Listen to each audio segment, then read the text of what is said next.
Wow! Oh non! Un matin 1. J'ai manqué le matin 1. Ah! Rebonjour à tous et à toutes. On est à 1149 et commençons une nouvelle partie. Ça fait un petit bout que j'ai pas joué. On joue contre un 1163, donc je suis un peu rouillé. Mais si on gagne, on gagne 15 points. Donc, sans plus tarder, commençons avec E4. E5, donc comme d'habitude, on y va cavalier C3 pour la Vienna. Ici, le cavalier défend le centre, donc c'est déjà juste un bon coup de développement. Je vais vouloir y aller fou C4. OK, lui va fou C5. Donc, je vais faire comme lui. Je vais aller fou C4. C'est sûrement pas le meilleur coup, mais c'est un coup de développement, donc il n'y a rien de mal à ça. OK, cavalier F6. Là, c'est à se poser la question, est-ce qu'on peut jouer F4?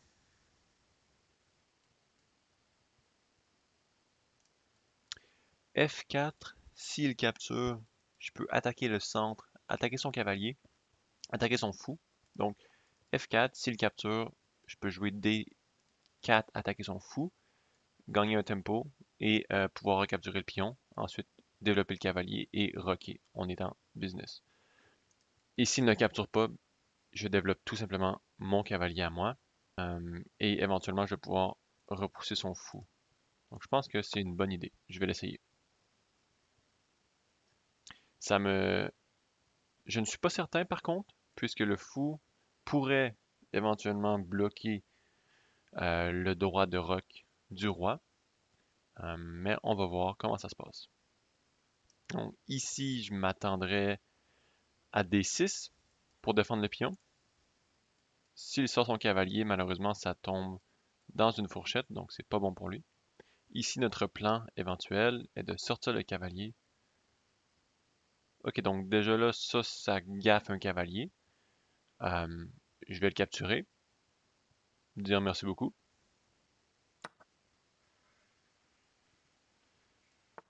Oui, oui, exactement. Bon, ça c'est quelque chose de possible, mais malheureusement, ça ne fonctionne pas tout à fait, puisque je peux capturer en G7 et attaquer sa tour. Donc, évidemment, c'est une tactique connue euh, de gagner un tempo dans la Vienna, je veux dire, gagner un tempo sur le fou en C4 avec une attaque à découvert sur la dame. Mais dans ce cas-ci, ça ne fonctionne pas, comme j'ai dit, euh, parce que je peux capturer le pion. Et ici, après capturer le pion, mon adversaire peut donner un échec, mais je bloque avec mon pion, mon propre pion, donc c'est pas dangereux. Donc, je pense qu'on est correct. Ok, dame H4 est encore menacée. Comme je dis, c'est pas nécessairement mauvais, mais c'est encore menacé. Donc je vais commencer tout simplement par capturer le pion gratuit dans le centre avec un échec. Centraliser plus ma dame et essayer de créer des faiblesses dans sa position. Sans oublier que mon fou est attaqué. Donc là déjà, on a vraiment une bonne position. On a une pièce de capturée gratuite de plus. Son centre est en train de mourir. Donc, vraiment, on est bien. Donc là, ici, j'ai le goût de capturer avec mon cavalier, menacer la fourchette. Et aussi, la dame ne peut pas bouger parce que c'est un échec et mat sinon. Menacer une fourchette, puisque c'est défendu par ma dame. Donc ici, je m'attendrais soit à F6, ou peut-être quelque chose comme cavalier A6, défendre la case de fourchette. Exactement, cavalier A6 qui défend la fourchette. Mais ça ne fonctionne pas puisque je peux éliminer le défenseur et tout de même y aller pour la fourchette. Et voilà. Donc maintenant, je peux y aller ici avec mon cavalier et gagner une tour. À moins que j'ai mieux. Est-ce que j'ai mieux? Je ne pense pas. Donc je vais y aller ici. Pour capturer la tour. Ça se peut que mon cavalier soit pris au piège, mais je suis correct avec ça, puisque ça va me faire un échange. Euh, non, un cavalier pour une tour, ce qui est bon pour moi. Faut pas oublier qu'on a déjà un cavalier de capturer de plus. Donc, les échanges, on aime ça. Puisque si on échange toutes les pièces, à la fin de la partie, on va avoir une pièce de plus que notre adversaire. Et ça va être très facile de convertir la position en victoire. Donc là, ici, je regarde déjà pour des façons de venir échanger ma dame pour sa dame. À ne pas oublier les pièces qu'il nous reste à développer. Dans ce cas-ci, on avait une bonne attaque seulement avec nos 3 pièces, mais éventuellement, il va falloir développer le restant de nos pièces. Finalement, on n'était pas si rouillé que ça, hein? Mais c'est ce qui arrive lorsque vous jouez la Vienna contre quelqu'un qui ne sait pas comment défendre. On a gagné un cavalier dans les premiers coups de la partie. Et c'est quand même haut niveau, c'est quand même dans les 1100 points, une partie dans les 1100. Donc, ça peut vous arriver à vous aussi. Bon, finalement. Ok, donc là, ça paraît très simple. Mon adversaire veut faire une attaque à découvert sur ma dame, donc il ne faut pas tomber là-dedans. Donc ici, je peux commencer avec un échec ici. Je pense que je vais quand même y aller pour ça parce que je veux pas... je veux tasser ma dame du rayon X de sa tour. Ok, donc là maintenant, pour défendre l'échec, euh, je vais sortir mon cavalier. Je suis même pas obligé de sortir mon cavalier, je pourrais juste jouer ici. Mais c'est cloué par la tour, donc je vais développer mon cavalier et bloquer, et défendre, pardon, H4. Ensuite, je vais vouloir roquer pour finalement pouvoir jouer E5 dans le centre. Je vais roquer. Cette case-ci est défendue par mon cavalier, donc ce n'est pas un échec. Et son fou ne peut pas bouger non plus puisqu'il est cloué à son roi. Donc on n'est pas en danger, vraiment. Ici, j'aurais pu même donner un échec. Euh, essayer de capturer les pions, mais le plus important, je pense que c'est de développer mes pièces. Même ici, je pourrais jouer B3 pour essayer de développer mon fou et mettre de la pression sur son fou à lui qui est cloué au roi. Ça serait une option.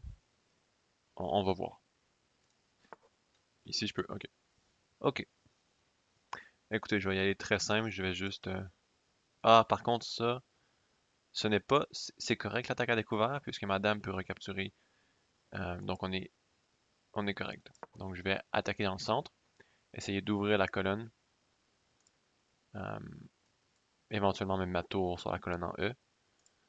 Oubliez pas, j'ai regardé pour l'échec à découvert. OK. Donc ici, j'ai le goût d'y aller avec mon pion. Ou mon cavalier serait mieux. Je vais y aller avec mon cavalier puisque je menace la fourchette. Ici. Et encore une fois, ça ne gagne pas la dame puisque je peux recapturer le fou avec ma dame. Je menace même un échec et mat en un coup si mon adversaire ne fait pas attention. Ok. Donc je vais commencer avec un échec. Une fois que le roi va avoir bougé, je vais venir sacrifier ma dame pour capturer sa dame par la suite. Donc échec. Ou si le roi bouge ici, c'est encore plus simple. Puisque dans ce cas-ci ou dans ce cas-ci, je vais pouvoir... OK. Donc là, comme j'ai dit, capturer ici. À ne pas oublier que mon cavalier attaque sa dame. Donc, c'est pas... Je ne gaffe pas ma dame en ce moment. S'il recapture, je recapture sa dame. Et il n'y a pas de souci là-dessus.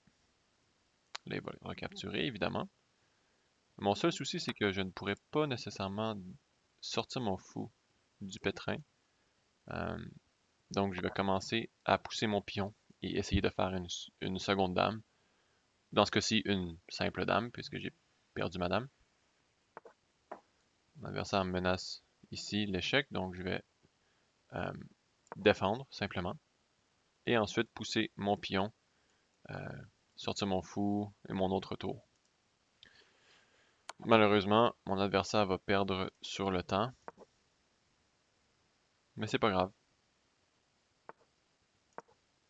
Ici, c'est une technique, on gagne un tempo sur le fou pour ensuite venir clouer la tour au roi.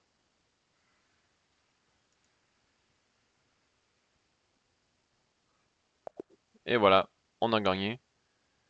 Donc, vite fait, l'analyse. L'ouverture était typique de la Vienna. Et ici, je ne sais pas si F4 était bon.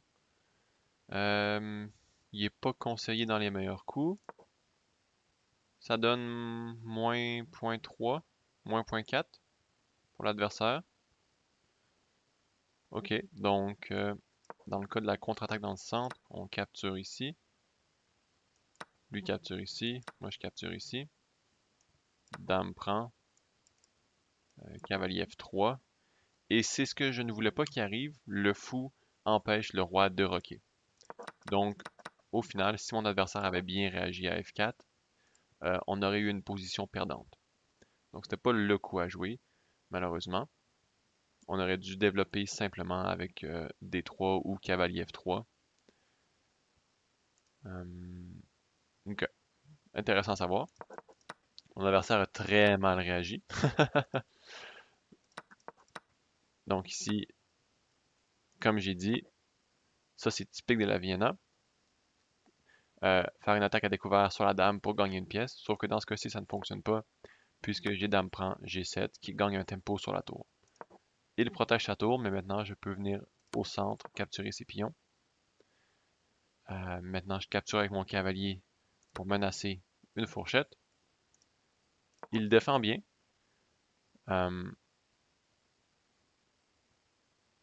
Wow! Oh non! Un mat en 1. J'ai manqué le mat en 1. Ah! Ah! En plus, j'ai... Ah là là là là là là. Il y a tellement beaucoup de problèmes qui sont exactement comme ça. Une pièce clouée et c'est un mat en 1. Oh mon Dieu. On a quand même bien joué, malgré le mat en 1 qu'on a manqué, parce qu'on a éliminé le défenseur pour aller pour la fourchette. Quoi qu'on avait encore le mat en un coup, mais bon. Je suis extrêmement déçu. À ce point-ci, on fait juste développer nos pièces. Attaquer dans le centre, puisqu'on veut ouvrir le centre à cause que son roi est pris dans le centre. Et ici, je ne sais pas si on a bien joué. Il me conseille Dame B7, mais l'analyse est gagnante, peu importe. Donc ça, tout était bon. Ça, c'était parfait. Et une dernière petite technique que j'aime bien, c'est jouer D4, gagner un tempo sur le fou et permettre à notre fou de venir clouer sa tour. Donc on va gagner un échange de plus. Mon adversaire doit réagir, il bouge, et maintenant on cloue la tour pour gagner la partie. Mais il abandonne. Sur ce, on a manqué un échec et mat en un coup. Je suis quand même très déçu de moi-même. J'étais trop focusé sur la fourchette en C7. Ça arrive malheureusement. Quoique, on a gagné la partie, donc tout est beau, mais ça aurait été une partie très courte et très satisfaisante. Mais bon, j'espère que vous avez apprécié la vidéo et on se revoit dans la prochaine.